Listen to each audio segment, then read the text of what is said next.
یہ افواہ کے نتیجے میں وسوسہ ڈال دیتے ہیں دلوں میں، اور اس کا علاج ہے یقین. یقین پیدا کر غافل کے مغلوب گماں تو ہے. جب یقین پیدا ہوتا ہے اللہ کے بندوں میں، پھر ان کو اپنی منزل نظر آتی ہے آسمانوں میں. تو شک نہیں کرنا پاکستان پہ کبھی.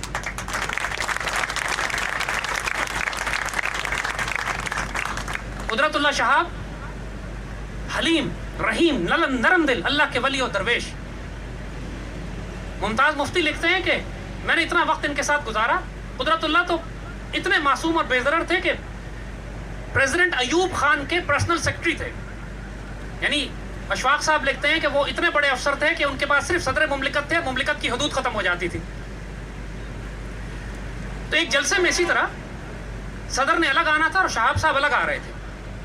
تو شہاب صاحب بیچارے جب آئے تو پولیس والے نے ان کو اتنی معصومیت سے اکیلے چلتے ہوئے آئے کہ پولیس والے نے روک دیا کہ صدر گزر رہا ہے، اب رک جائیں. اور انہوں نے اپنا تعارف بھی نہیں کرایا اور اکیلے درخت کے نیچے کھڑے ہو گئے ہاتھ باندھ کے بیچارے معصومیت سے. جب ایوب خان گزرے تو ان کو وہاں پہ دیکھا تو کہا Shahab what are you doing, come here. Police والے کی جان نکلی کہ میں کس کو روک کے بیٹھا ہوا تھا.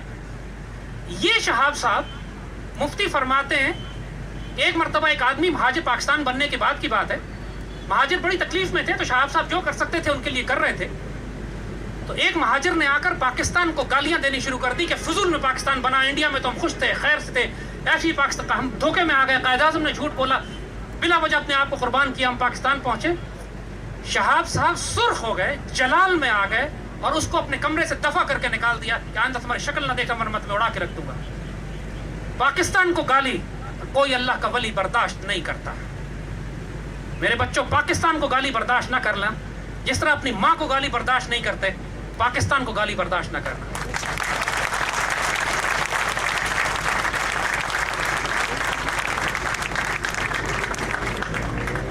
جب پاکستان کی عزت اور آبرو کی حفاظت کرو گے اللہ تمہیں عزت اور آبرو دے گا. اشفاق صاحب فرماتے ہیں یہ پاکستان صالح علیہ السلام کی اٹھنی ہے. جو اس کی عزت کرے گا عزت پائے گا، جو اس کو نقصان پہنچائے گا دنیا اور آخرت میں ذلیل اور رسوا اور تباہ و برباد کر دیا جائے گا. آج نماز کام نہیں آئے گی، بتا دیں ہم آپ کو، روزے کام نہیں آئیں گے. تحریک طالبان کے بدبخت بڑی نمازیں پڑھتے ہیں، بڑے روزے رکھتے ہیں، بڑے بڑے پلیت لوگ یہاں پہ موجود ہیں، بڑی بڑی مسجدیں بھری ہوئی ہیں، بڑی بڑی داڑیاں ہیں لوگوں کی، نمازیں روزے ہیں، اپنے اوپر تقوی کی صاحب ابا و قبا و جبا و دستار ہیں.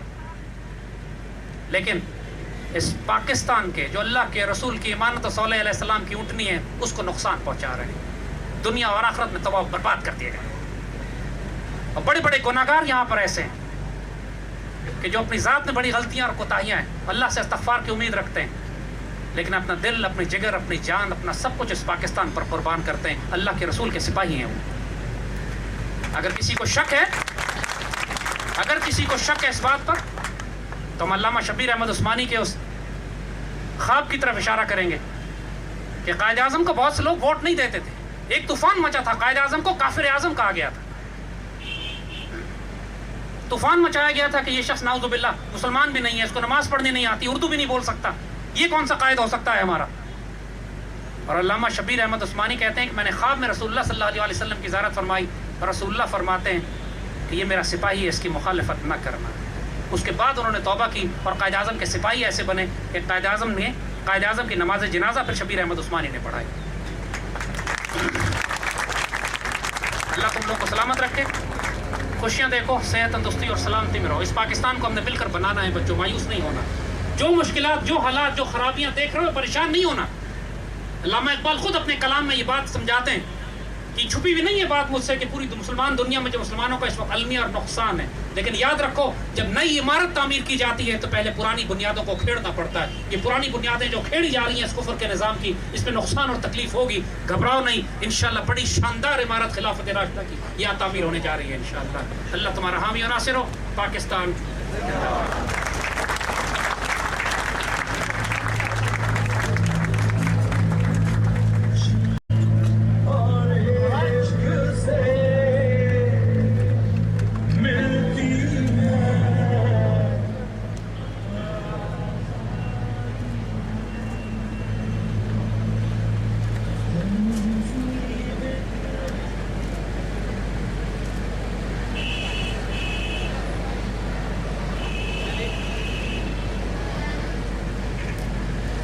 بچوں قومی ترانہ ابھی ہو رہا ہے، اس کے بعد آپ سے درخواست ہے کہ اپنی جگہ سے ہلیے گا نہیں، اپنی جگہ کھڑے رہیے گا جب تک ہم نہ کہیں.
جنون سے اور عشق سے مل